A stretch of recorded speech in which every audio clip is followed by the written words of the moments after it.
রুই মাছের তেল পটকা খেতে কিন্তু অসাধারণ লাগে।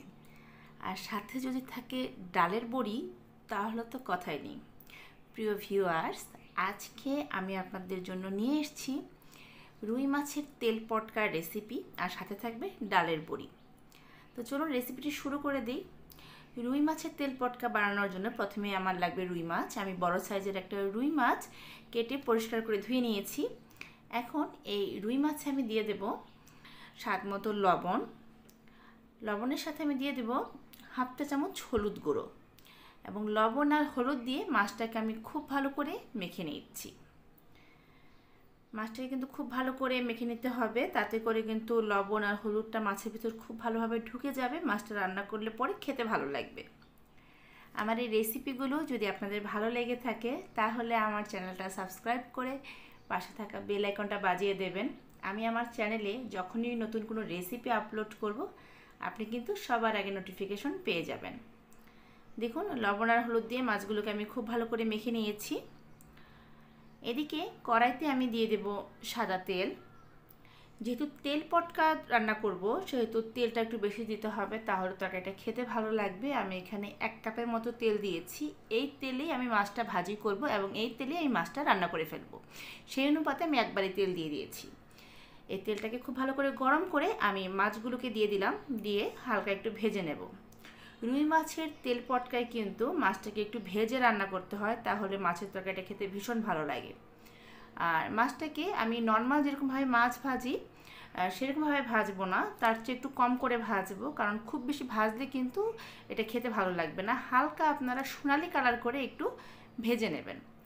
দেখুন, আমি একটা সাইড যখন ভাজা হয়েছে, অপর সাইডটা উল্টে দিয়েছি এবং মিডিয়াম হিটে এই মাছগুলোকে আমি একটু ভেজে নিচ্ছি। আপনারা যারা এই রুই মাছের তেল পটকার রেসিপিটা অলরেডি ট্রাই করেছেন, তারা তো জানেন এটা কতটা টেস্টি। আর যারা এখনও এই রেসিপিটা ট্রাই করেননি, আমি তাদেরকে রিকোয়েস্ট করব একবার হলেও আমার এই রেসিপিটা দেখে বাসায় ট্রাই করবেন। আশা করি আপনাদের ভালো লাগবে। আর সাথে যদি পারেন এরকম ডালের বড়ি দিয়ে দেবেন। মাছগুলো যখন ভাজা হয়ে গেছে, আমি এখানে 15-20টার মতো ডালের বড়ি এই তেলের মধ্যে হালকা একটু ভেজে নিচ্ছি, কারণ এই ডালের বড়ি দিয়ে আজকে আমি এই মাছের তরকারিটা রান্না করব। ডালের বড়িটা ভাজা হয়ে গেছে, আমি উঠিয়ে নিয়েছি। এবার ওই একই তেলে আমি দিয়ে দিয়েছি পেঁয়াজ কুচি। আমি কিন্তু এক্সট্রা করে আর কোনো তেল দেইনি। যেই তেলে মাছ এবং ডালের বড়ি ভেজেছি, সেই তেলেই আমি পেঁয়াজ কুচিটা দিয়ে দিলাম, কারণ মাছ ভাজার তেলেই যদি রান্নাটা কমপ্লিট করি, তাহলে খুব সুন্দর একটা স্মেল আসবে। এবার পেঁয়াজটা দিয়ে কিন্তু আমি পেঁয়াজটাকে একদম গোল্ডেন ব্রাউন কালার করে ভেজে নিয়েছি। পেঁয়াজটা যখন অনেকটাই ভাজা হয়ে গেছে, এখানে আমি দিয়ে দিলাম হলুদ গুঁড়ো। আমি 1 চা চামচ হলুদ গুঁড়ো, ঝালের জন্য দিয়ে দিলাম 1.5 চা চামচ শুকনো মরিচের গুঁড়ো, আর দিয়ে দেবো 1 চা চামচ ভাজা জিরে গুঁড়ো। এই 3টা দিয়ে আমি মশলাটাকে একটু কষিয়ে নেব। যেহেতু গুঁড়ো মশলা দিয়েছি, সেহেতু পুড়ে যাওয়ার সম্ভাবনা আছে, তাই সামান্য জল দিয়ে মশলাটাকে কষিয়ে নিলে কিন্তু মশলাটা পুড়ে যাবে না। সাথে আমি দিয়ে দিয়েছি স্বাদ মতো লবণ। এবার লবণ আর এই গুঁড়ো মশলার সাথে পেঁয়াজটাকে খুব ভালো করে আমি কষিয়ে নেব। মশলাটাকে একটু ভালো করে কষিয়ে নিলে তরকারির রঙটা দেখতে সুন্দর হবে, খেতেও কিন্তু খুব ভালো লাগবে।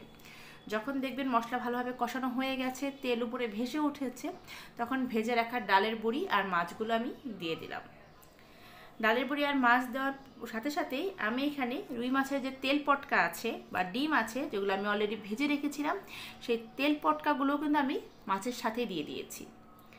এইভাবে তেল পটকা দিয়ে যে কোনো বড় মাছ খেতে কিন্তু অপূর্ব লাগে, আর সেটা যদি রুই মাছ হয় তাহলে তো কথাই নেই। এখন আমি ঝোলের জন্য জল দিয়ে দিচ্ছি। এই রুই মাছের তেল পটকায় কিন্তু খুব একটা পাতলা একদম টেলটেলে ঝোল হবে না, একটু ঘন ঝোলই হবে। দেখুন, এটাকে আমি আধা ঘন্টার মতো রান্না করেছি। তারপর আমি একটা প্লেটে এটাকে সার্ভ করে নিয়েছি। দেখতে কতটা সুন্দর হয়েছে। আশা করি এই রেসিপিটা আপনারা বাসায় একবার হলেও ট্রাই করবেন। সবাই ভালো থাকবেন।